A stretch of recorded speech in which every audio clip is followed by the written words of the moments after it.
RACIRS agents in Ukraine, Sabotage, Bloodshed, and Anticult plague. Ukraine and Russia are two warring countries. In the conditions of the long-lasting bloody war, they are totally focused on antagonism, confrontation, and mutual distrust. Nevertheless, a whole network of agents, which is directly controlled by the Russian organization RACIRS. RACIRS is the Russian Association of Centers for the Study of Religions and Sects, founded in 2006, has been operating in Ukraine for many years. This agent network represents a conglomerate of several individual organizations and small groups of people, seemingly unrelated to each other. Their interconnection is exposed, among other things, through the same kind of activity aimed at destroying democratic values and conducting sabotage inside Ukraine, according to the instructions set forth in detail in RACIRS manuals, to be cited below. We have tracked those instructions on the websites of the dioceses of the Russian Orthodox Church, ROC, whose deans are members or even leaders of RACIRS.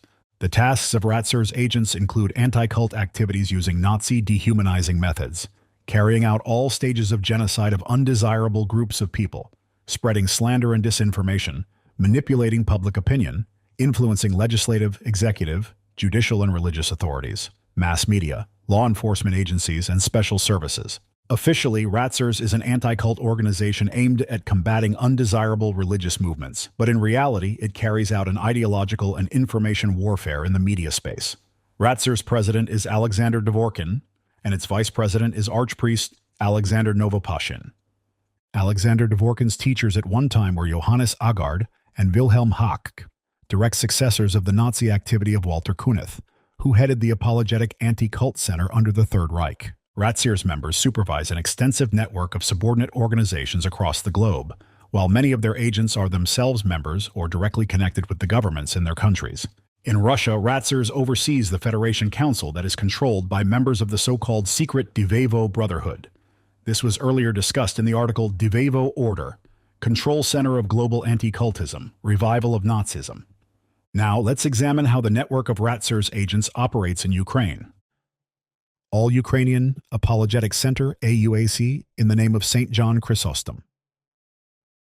RACIRS' official representative in Ukraine is the All Ukrainian Apologetic Center, AUAC, in the name of St. John Chrysostom, established in 2011. Besides, the center includes local apologetic centers under many dioceses. The chairman of AUAC Board of Trustees is Bishop Jonah of Obukhov. On August 17, 2017, he became an archbishop. AUAC meetings have been attended by representatives of dioceses of the Ukrainian Orthodox Church, UOC, and representatives of UOC Synodal Department for Youth Affairs. Previously, AUAC used to have an internet portal, Apologet, but today we can find information about the website activity only in a stored archive. Yet, there are other websites where hectic anti-cult activities took place for a long time, up to the outbreak of the full-scale war. Since the beginning of 2022, those activities have been carried out mostly offline. Publications have only remained in the media outlets where anti-cult agents or corrupt journalists work. An additional aspect of influence in the information field is an army of anonymous web brigades prepared by RACIRS many years earlier, which includes young online commentators with consciousness formatted by anti-cultists. Another website related to AUAC operations is Orthodoxy in Ukraine. Currently, it is also inactive, but thanks to the saved web archive, we can see their anti-cult activities. In the VK social media, there is also a preserved page of AUAC in the name of St. John Chrysostom, where they either stopped publishing information a few years ago or thoroughly cleaned up the publications. In 2017, Ukraine's neighboring country, Poland, hosted the 10th Inter-Orthodox meeting of Centers for the Study of New Religious Movements and Destructive Cults, which was attended by UOC representatives for the 10th year in succession. Apart from the chiefs of AUAC departments and priests of the dioceses, AUAC involved a considerable number of young activists and executors who were recruited by RACIRS agents and in whose heads reality was deformed through anti-cult influence or, if we call things by their proper names, through special psychological conditioning of anti-cult agents' consciousness by anti-cultists. The presence of youth created an additional effect of mass involvement in artificial formation of public opinion and helped solving technical tasks and strengthening information influence via the internet. Formation of a youth apologetic movement for serving in AUAC is described on the Ukrosekta website. Another fact is very interesting too. While the main anti-cult center of RACIRS in Russia is the Center for Religious Studies in the name of Irenaeus of Lyon, For the Ukrainian center, they chose the name of St. John Chrysostom. A question arises, however, did the one who decided to name the Apologetic Center after this saint make his choice consciously, or did someone give him a hint?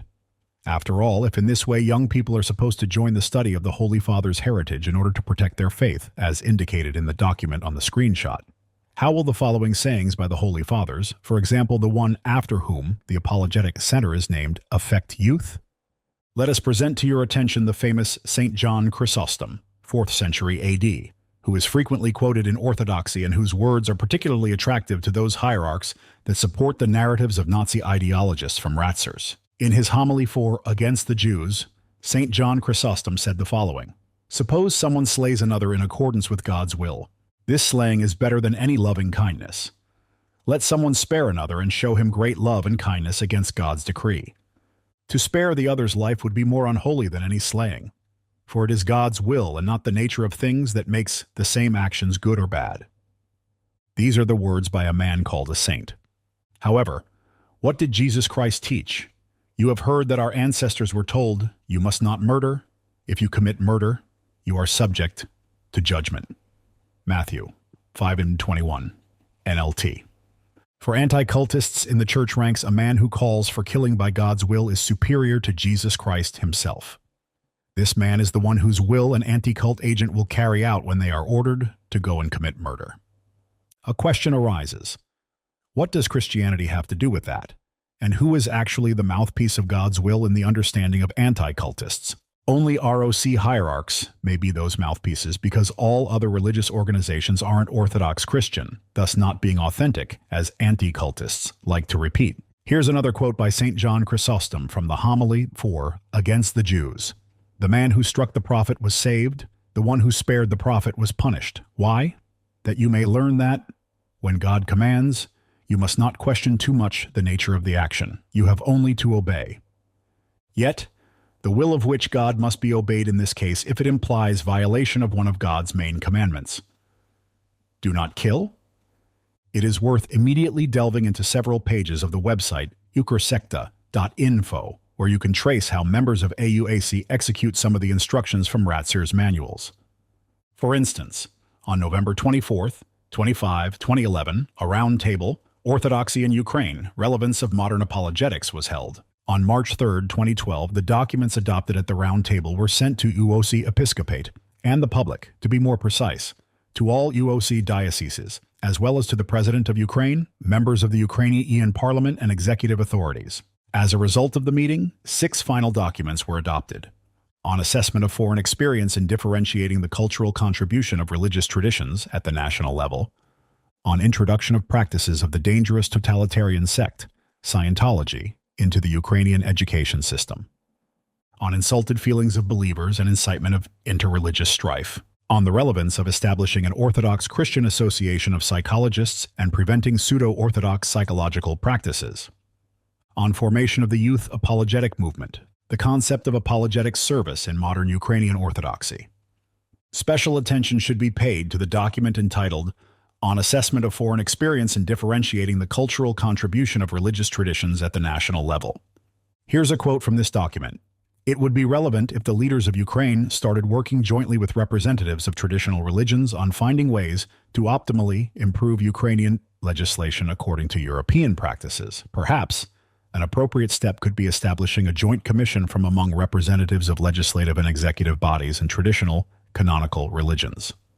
This document contains many references to the experience of European countries, but it doesn't mention that in the vast majority of those countries, anti-cult organizations have already been operating for a long period of time, being official members of the French umbrella federation FECRIS, whose vice president, since 2009, was the Russian anti-cultist Alexander Dvorkin.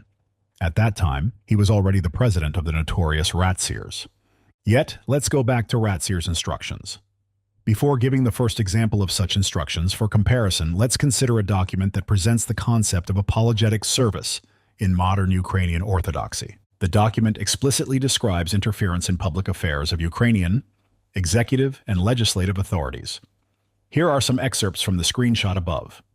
Interact with executive bodies, local governments, judicial administration, law enforcement agencies, and other authorities. Engage in lawmaking and interact with the Verkhovna Rada of Ukraine and local councils on legislative initiatives.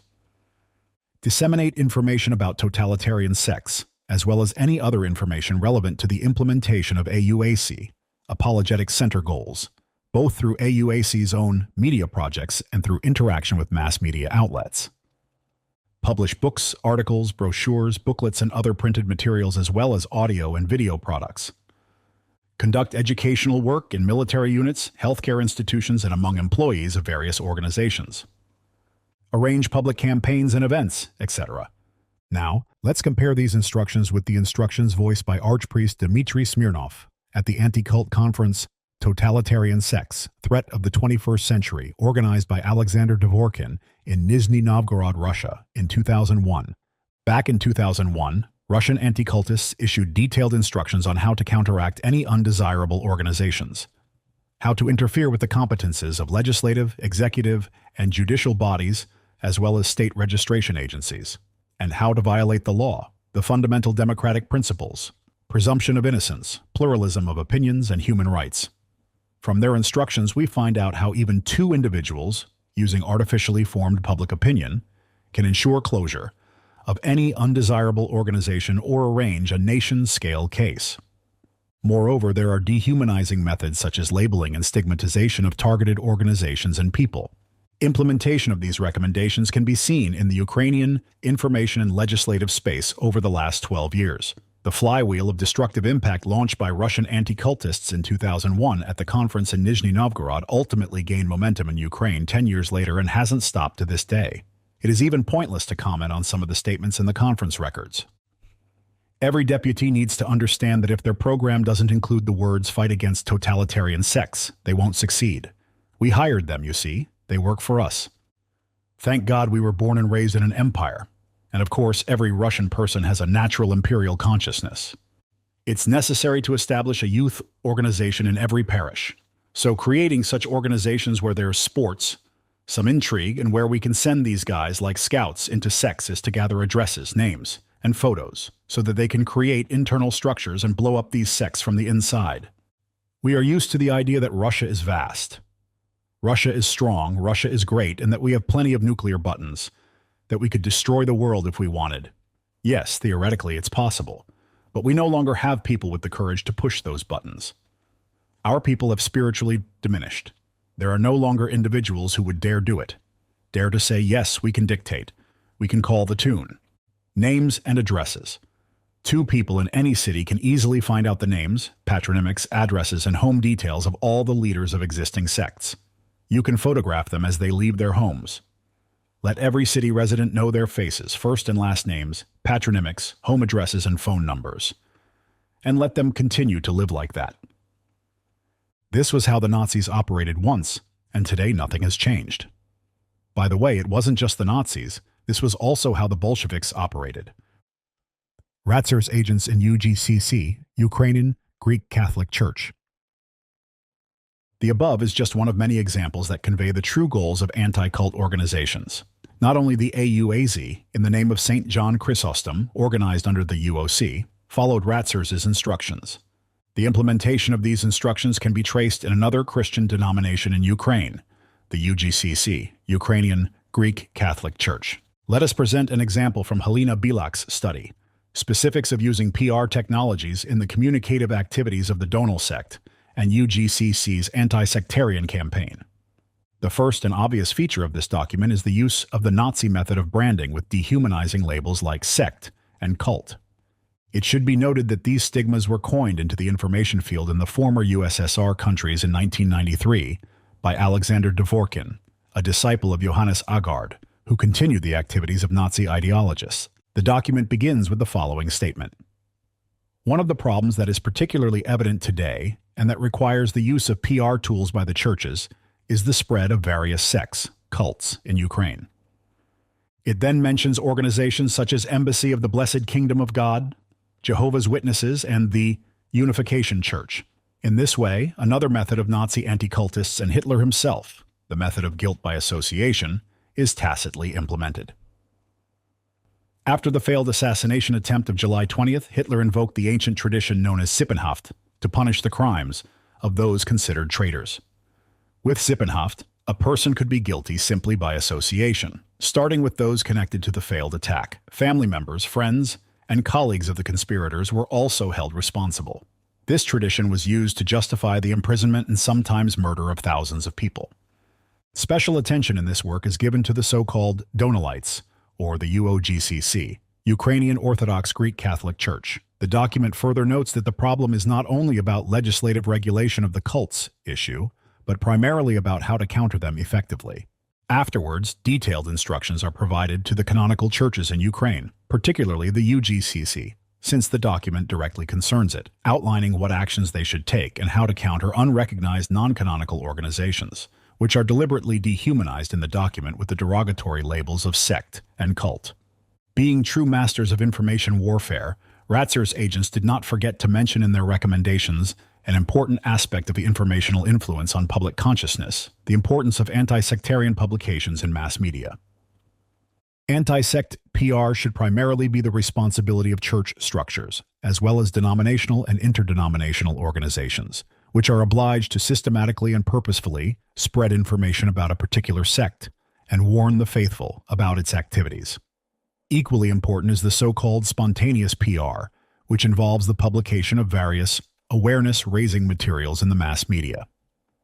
Interestingly, this document addressed to the UGCC cites the work of Russian anti-cultists as an example of effective and successful anti-sect activity. Not only are they held up as an example, but their media projects and active internet campaigns are specifically highlighted. This is despite the fact that the UGCC, throughout its entire historical existence, has positioned itself as a unifying force for the Ukrainian people, filled with patriotic views and loyalty to Ukraine.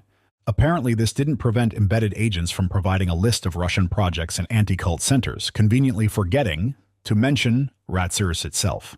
By that time, all anti-cult activities in Russia, including centers and projects, had been long overseen and controlled by RACIRS. As we can see, their narratives, guidelines, and instructions became deeply ingrained in the work of anti-cult agents in Ukraine, and the results of their efforts are still evident today. For example, the website antisecta.ru mentioned in the document is the Saratov branch of the Center for Religious Studies, in the name of Irenaeus of Lyons, whose founder and president since 1993 is Alexander Dvorkin, who is also the president of RACIRS. Or, for instance, another mentioned Russian anti-cult center, sectainfo.ru, provides a list of centers for information on sects, with a reference to RACIRS. In the library section, it features anti-cult literature, including works by Alexander Dvorkin and American Stephen Hesson. It appears no one was concerned that RACIRS, a Russian organization, was being held up as an example for Ukrainian traditional churches, in this case the UGCC. By 2012, RACIRS's activities had already incorporated not only anti-sectarian rhetoric, but also anti-Ukrainian and anti-democratic rhetoric.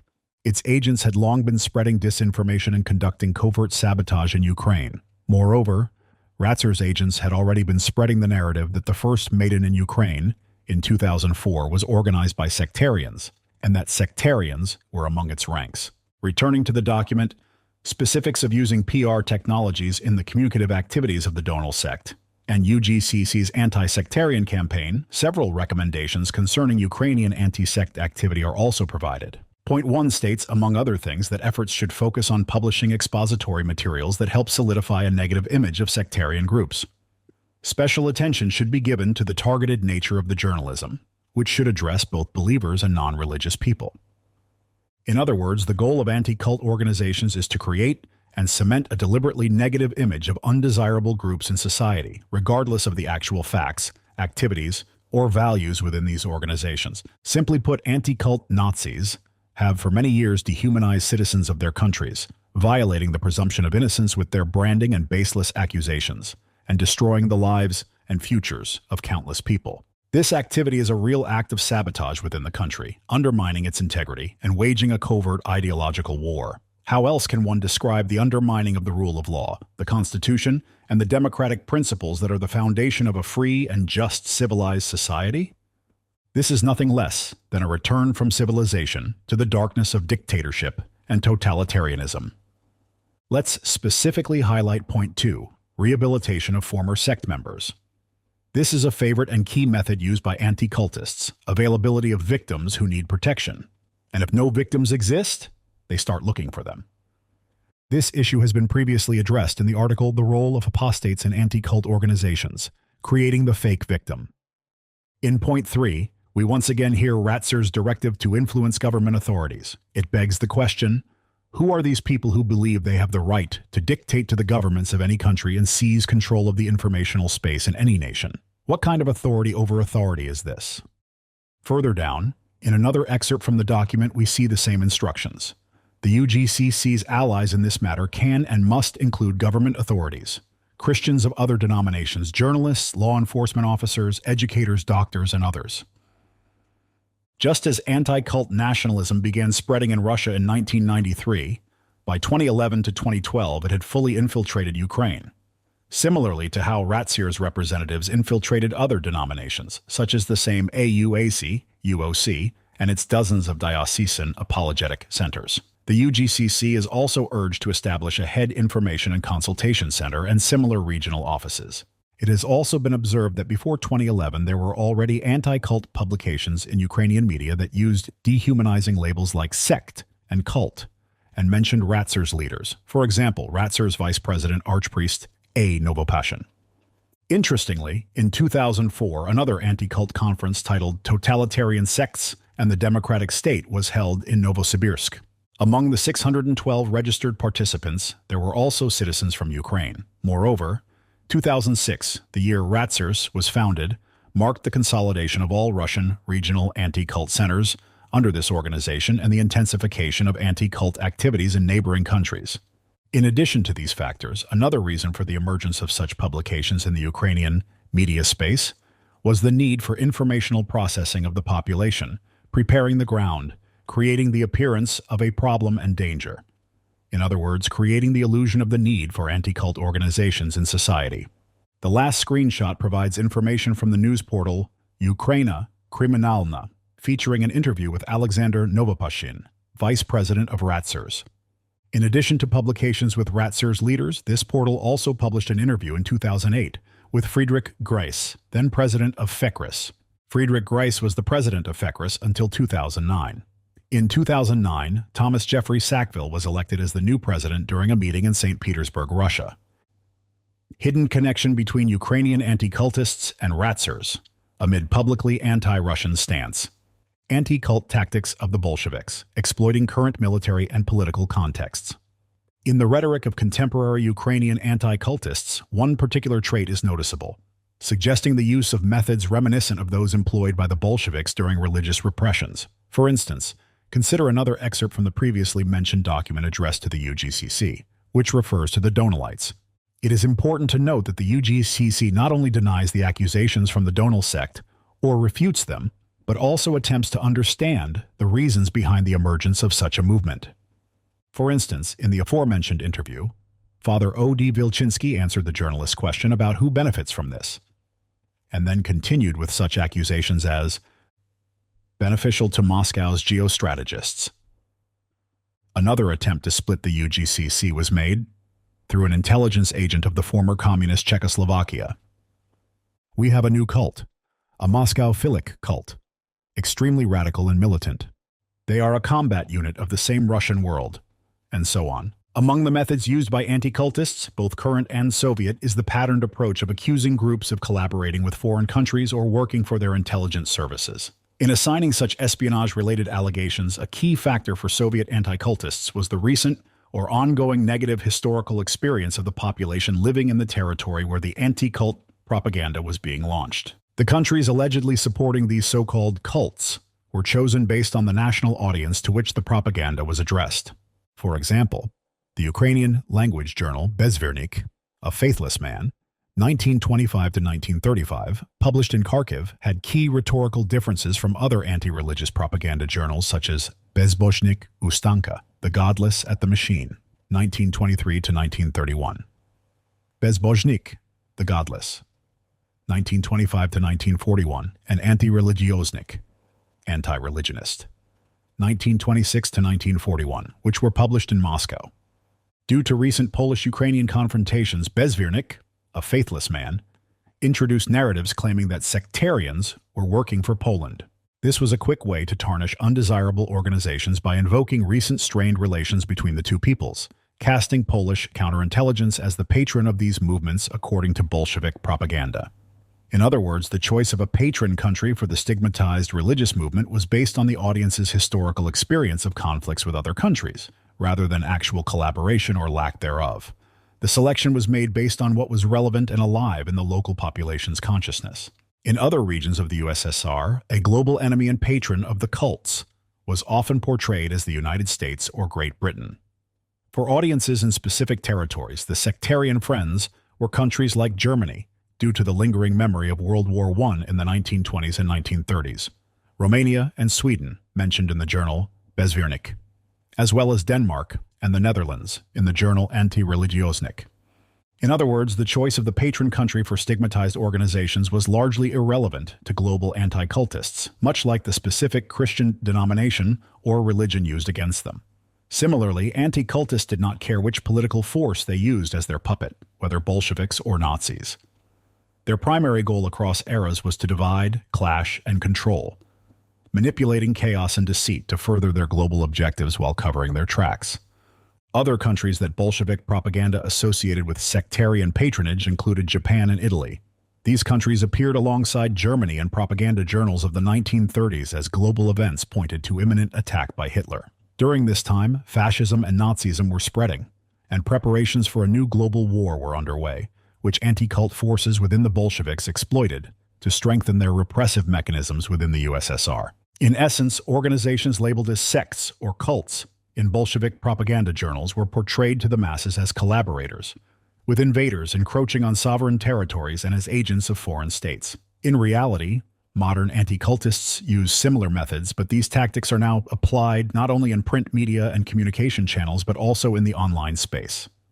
It is also important to clarify that these anti-religious journals were originally written with negative, disparaging connotations and served a stigmatizing function. Soviet propagandists who created these articles and the editors of these journals did not know the true facts and made no effort to find out. The information was presented in such a way that it was impossible to confirm or refute, though in reality, no one made an attempt. The general line, with its embedded narratives of anti-cultists, played a dominant role among the public, and everything was accepted on blind faith. Anti-cultists among the Bolsheviks created an entire system of dehumanizing stereotypes. These stereotypes are still used in the narratives of contemporary anti-cultists, including those from Ukraine, just as Nazi-era legacies of Walter Kunneth, who led the Apologetic Center under the Third Reich, are perpetuated. It turns out that modern agents of RACIRS, whether operating in Russia, Ukraine, or elsewhere, are executing old directives from anti-cult ideologists involved in the creation of two totalitarian regimes, Hitler's Nazi Germany and the USSR. Anti-cult power destroying lives, killing children, colliding states. The paradox of the 1920s and 1930s is that similar anti-cult activities were simultaneously carried out in two distinct countries with different cultures, different ruling elites, different ideologies, and different religious situations. Despite their vastly different political, social, and religious contexts, persecution of dissenters was carried out with identical methods, as if by blueprint. Initially noble goals articulated in the ideologies of these countries in the early 1920s were by the end of the decade distorted and exploited by anti-cult ideologists, revealing clear signs of the development of totalitarianism. By the 1930s, the world witnessed the final establishment of two of the most brutal totalitarian regimes, with a peak in bloodshed and repression against their own people. Since 1939, the apex of suffering and loss of life provoked by anti-cult ideologists spread across the globe with the onset of World War II, which saw Germany invade the USSR 2 years later. Interestingly, behind both forces and the negative manifestations known in history were precisely the anti-cultists, representatives of apologetic centers, the true ideologists of extreme repression in any form of totalitarianism, whether it be Nazism, Red Terror, or anything else. Analogues of Bolshevik anti-cult propaganda narratives in the rhetoric of contemporary Russian and Ukrainian anti-cultists from RACIRS. Soviet propagandists labeled members of organizations branded as cults and sects as akin to a disease, referring to them as sick people, religiously and nervously mutilated, and described their activities as a feverish illness. Additionally, they emphasize the material dependency of these supposedly deranged individuals on supposedly money-hungry enslaving organizations. Socially dangerous people must not be allowed to hide behind religion and harm those who fall into their material dependency. Fanatical nests must be cleared out. I. Malishev, Cult Fanaticism. The Godless, Number 6, 1931. Let's compare this rhetoric of disease and material dependence, characteristic of contemporary anti-cultists from RACIRS. The day before, on the 12th of May 2008, Alexander Dvorkin had told the China Association for Cultic Studies about Falun Gong. They would turn individuals into tools of cults and destroy their families. Cults harm individuals, families, societies, and countries like cancerous cells in a healthy body. Cults make no contribution to the society, but they kept absorbing human resources and wealth from it. Like cancerous cells, they obtain nutrition from the healthy body of society until it collapses. This, of course, is noxious. On opening of a Church of Scientology in Moscow, it's a sort of a center of cancer tumor amidst our country and in the center of Moscow. Therefore, everything possible must be done in order to prevent it. Al Dvorkin, Third TV Channel, Russian Viewpoint Show, 2006, Religious Extremism of Alexander Dvorkin. Research article, November 2010. President of RACIRS, Alexander Dvorkin, made these statements in 2006 and 2008. A year later, in 2009, an article was published in which a similar rhetoric was voiced by the Ukrainian anti-cultist and noted Ukrainian sectologist Viktor Chernychev, who described cults as a cancerous tumor in society and mentioned the financial profit of the leaders of these branded organizations through the contributions of their followers. FECRIS branch in Ukraine, Family and Person Protection Society, FPPS.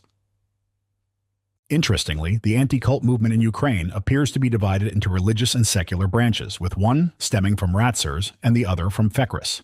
It should be recalled that Alexander Dvorkin was both the president of RACIRS from 2006 to the present and the vice president of FECRIS from 2009 to 2021.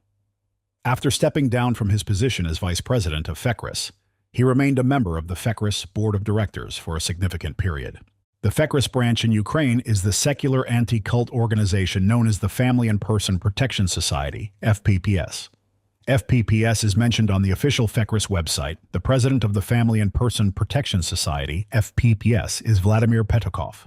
The spokesperson from the Ukrainian branch of FPPS is Yevgeny Volkov. Information about this anti-cultist can be found on his website.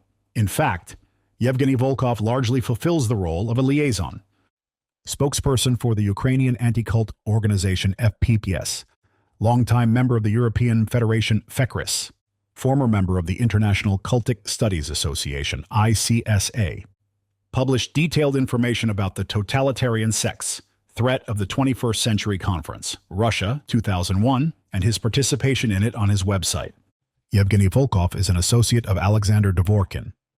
Previously completed a dissertation under the supervision of Vladimir Izraitel, father of the current first deputy head of the administration of the President of the Russian Federation, Sergei Kiriyenko. Liaison for other anti-cult organizations worldwide, including anti-cultists from the United States. This is far from a complete list of Yevgeny Volkov's achievements and accomplishments, which can be found in publicly available sources. From Yevgeny Volkov's website, we also learned that in addition to representatives from the UOC and UGCC, there is another Protestant anti-cult center in Ukraine, the Center for Apologetic Studies. Another secular anti-cult center in Ukraine is the City Center for Victims of Destructive Cults Dialogue, headed by Yan Shekaturov since 2003. The Ukrainian anti-cult organization Dialogue became a member of FECRIS in 2009, the same year Alexander Dvorkin became vice president of FECRIS. This information is also published on the Ukraina Moloda, Young Ukraine, portal. Yan Shekaturov in his narrative relies on Europe, as mentioned in the article on the Ukraina Moloda portal, and seemingly implies that he does not accept the derogatory term sect, as it was used by A. Dvorkin. However, he labels similar groups with the derogatory term cult. Furthermore, this anti-cultist fails to mention that he has also published on the Apologist website, the official site of All Ukrainian Apologetic Center, AUAC, in the name of St. John Chrysostom, RACIRS. In an interview, Yan Shekaturov stated, "In Europe, the importance of the problem was recognized over 20 years ago. Currently, in Belgium, France, and Germany, special units have been established within the police, gendarmerie, and prosecutors' offices tasked with monitoring the activities of destructive cult groups. Meanwhile, here, this issue is flourishing. The main problem regarding the activities of cult groups that I have encountered lies in the inaction of the controlling and law enforcement agencies, which are obligated to expose all violations. No one wants to do anything. After 6 years of close communication with the prosecutor's office and the police, I have concluded that there are only a few professionals among the staff, meaning, in the opinion of this anti-cultist, only a handful are willing to serve RACIRS. Let us return to the previous anti-cultist, Yevgeny Volkov. Below are screenshots taken from Yevgeny Volkov's website, where he published an article about the conference Totalitarian Sects, a Threat of the 21st Century, organized by Alexander Dvorkin in 2001. Excerpts from it were referenced earlier in this article. Among the foreign speakers listed is Johannes Ogord, who was also mentioned in this article as a mentor to Alexander Dvorkin. Another foreign speaker listed on Volkov's website is Alain Vivian, a French politician and member of the Socialist Party, best known for his role in the fight against sex. From 1997 to 1998, he was the chairman of the French anti-cult organization CCMM. In 1998, he transferred this position to his wife and took the lead of another anti-cult organization, MILS, later restructured into Miviludes, under the French Prime Minister, which addressed sect-related issues. In April 2001, Alain Vivian attended a conference in Nizhny Novgorod organized by A. Dvorkin. Coincidentally or not, but shortly after this, on May 30th, 2001, the French Parliament passed the anti-cult About Picard law, essentially allowing state-level sanctions against organizations labeled by anti-cultists. This very law has since been frequently referenced by many Ukrainian anti-cultists as a prime example of government support for anti-cult activities by a European state, while conveniently failing to mention their close cooperation with Russian anti-cultists. Alain Vivian resigned in June 2002, but his connections and influence in the anti-cult sphere remained solid strong, as did the ongoing fight against undesirable organizations. Both CCMM and Miviludes continue to be members of the umbrella federation FECRIS to this day. Among the Russian speakers, the first on the list is Archpriest Dmitry Smirnov. We cited excerpts from his speech earlier in this article. Alexander Dvorkin, the leading sectologist in Russia, and Yevgeny Volkov himself, listed as number 11. An expert on psychological violence. One can assess Yevgeny Volkov's expertise based on his skills in influencing human consciousness and the subconscious. Previously in the article Anti-Cult Orders Established on Children's Blood, we mentioned his demonstration of techniques for exerting psychological influence on individuals.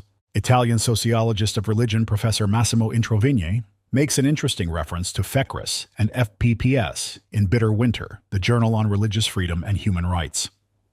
It is also interesting that even after the Marseille Assembly, FECRIS lists among its members the Ukrainian FPPS, Family and Personality Protection Society, listed as dormant because of the war.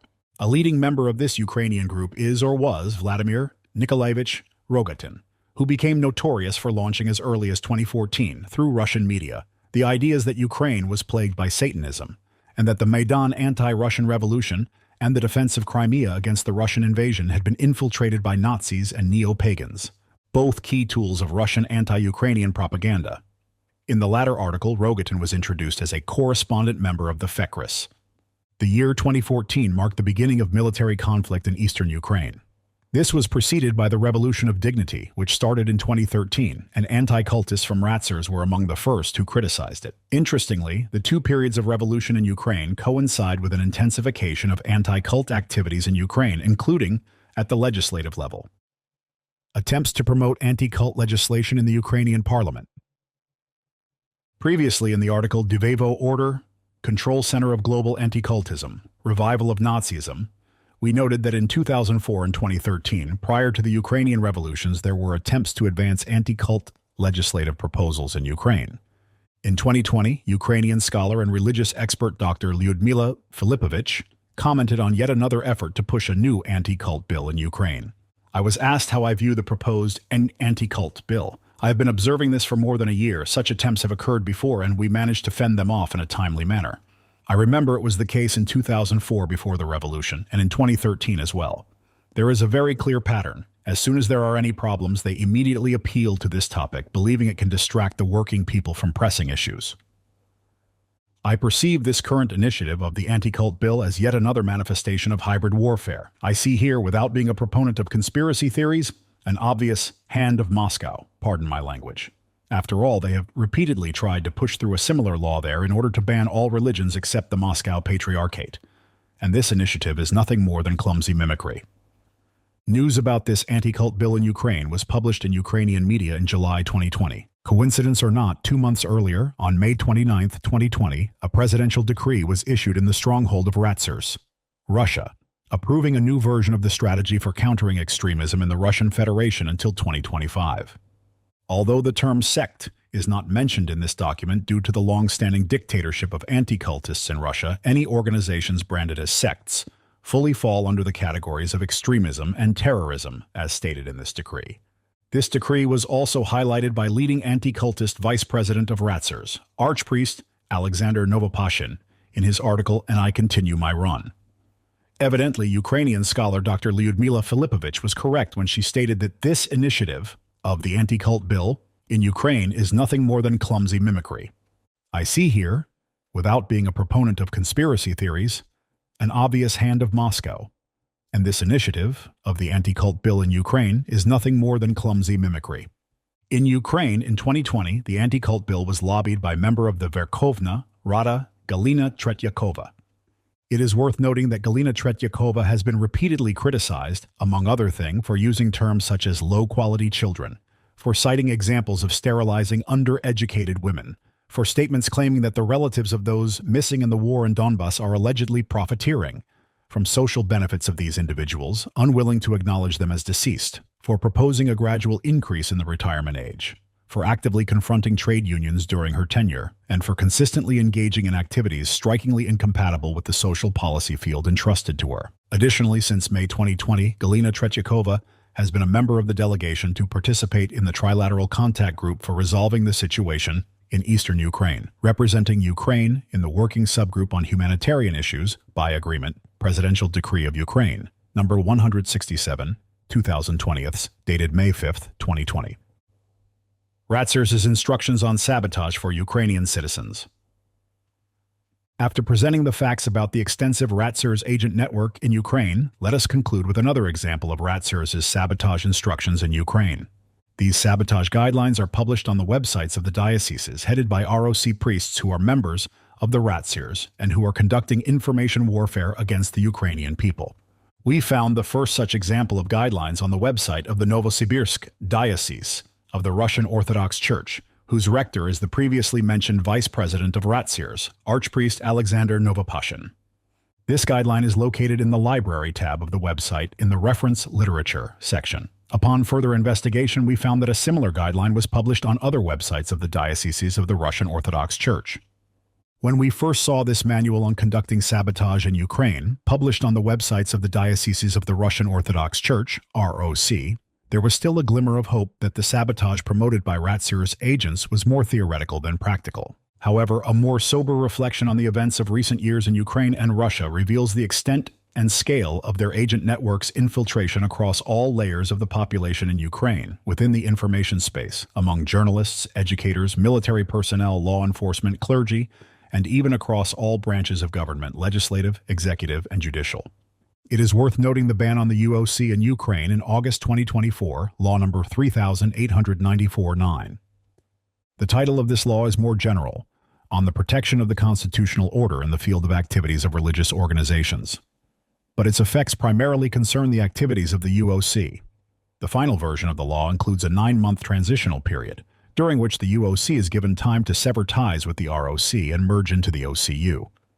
But will that have any effect? And will it affect the anti-cult activities of former UOC priests in the new OCU?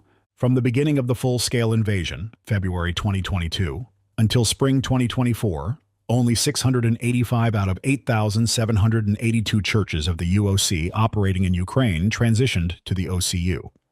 Moreover, the very fact of transitioning to the OCU does not guarantee that the former anti-cult agents from RACIRS will not remain there and continue their activities, just as there's no guarantee that they're not still there. As we see on the example of the UGCC, anti-cultists willingly support any political situation, even one that opposes their goals, while simultaneously engaging in covert sabotage against their own country. No denomination or religion in the world has yet withstood the anti-cult plague.